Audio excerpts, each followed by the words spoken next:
আব্বাস কি ক্যানিং থেকে দাঁড়াচ্ছে এবারে? দেখা যাক কী করা যায়। সে আছে, যখন ওষুধ দেবার হবে ওষুধ দিয়ে দেবে। কিন্তু শওকত তো বলছে দুই ভাইয়ের ঘুম কেড়ে নাও। ঘুমটা কেড়ে দিতে। দুই ভাইয়ের কেন, একটা ভাইয়ের তো ঘুম কাটতে পারে। একটা ভাই আমার নওশাদ গোটা পশ্চিমবাংলায় তৃণমূলের ঘুমটা কেড়ে ধূলিসাৎ করে দিয়েছে। তৃণমূল কেন, আমি তো আগেও বলেছি, মমতা তুমি ঘুম ছিনিয়ে নেওয়া হবে। মমতার ঘুম ছিনিয়ে নিয়েছে। মমতা চেষ্টা করছে কীভাবে পার্টিটাকে বাঁচানো যাবে, প্রশাসন কীভাবে কায়দা করা থাকে। এখন থেকে প্রশাসনিক বিভাগটা বুলবিং তৈরি করা হচ্ছে, আগামীতে ভোটটা কী করে লুট করা যাবে সে সব চলছে। ষড়যন্ত্র চলছে, চক্রান্ত চলছে।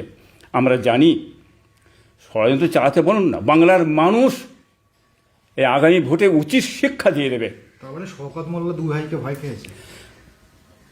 ঘরে ঢুকে যে ভয়, মানে ঘরে ঢুকে যাচ্ছে, তো একদম ঘরে ঢুকে যাচ্ছে। কি বুঝলেন, এটা বুঝতে পারছেন না? ভয় পেয়েছে শওকত মোল্লা কেন, ওদের সমস্ত কারণে নেতা ভয় পেয়েছে। স্বয়ং মমতা ব্যানার্জি আরএসএসের দালাল, কি বুঝলেন, নিজে ভয় পেয়েছে। যার কারণে বিভিন্নভাবে কৌশলে খালি আইএসএফের অত্যাচার, জুলুম, মার পিট করছে। মার পিট করে হবে না, জেলে দিলে হবে না। এরা জেলকে কোনোদিন ভয় খায় না, মারকে কোনোদিন এরা ভয় খায় না।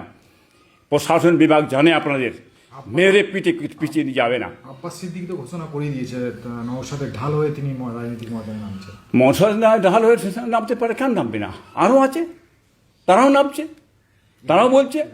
হ্যাঁ আছে ভিতরেই, সবটা সামনে যাই না, কিন্তু থাকবে না কেন? কি এই অত্যাচারকে তো মেনে নেবে না? যে অত্যাচার, জুলুম, মার পিট, খুন খারাপি ইচ্ছা মতো করে যাচ্ছ তোমরা। হ্যাঁ, নামে বলছে বিজেপির নামে বিজেপির দোষ দিচ্ছ। বকলমে সমস্ত করছে এখানে তৃণমূল এরা করে যাচ্ছে। তৃণমূল বিজেপির নাম দিয়ে, আরএসএসের নাম দিয়ে বিজেপি কাজটা করে যাচ্ছে।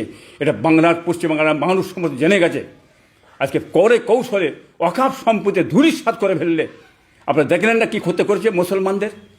আমাদের সম্পদ, আমাদের বাবার সম্পদ, আমার দাদার সম্পদ, আমার গোষ্ঠীর সম্পত্তিটা আপনি ধ্বংস কীভাবে করলেন দিদি মুদি মিলে, বাংলার মানুষ দেখতে পেচ্ছে না?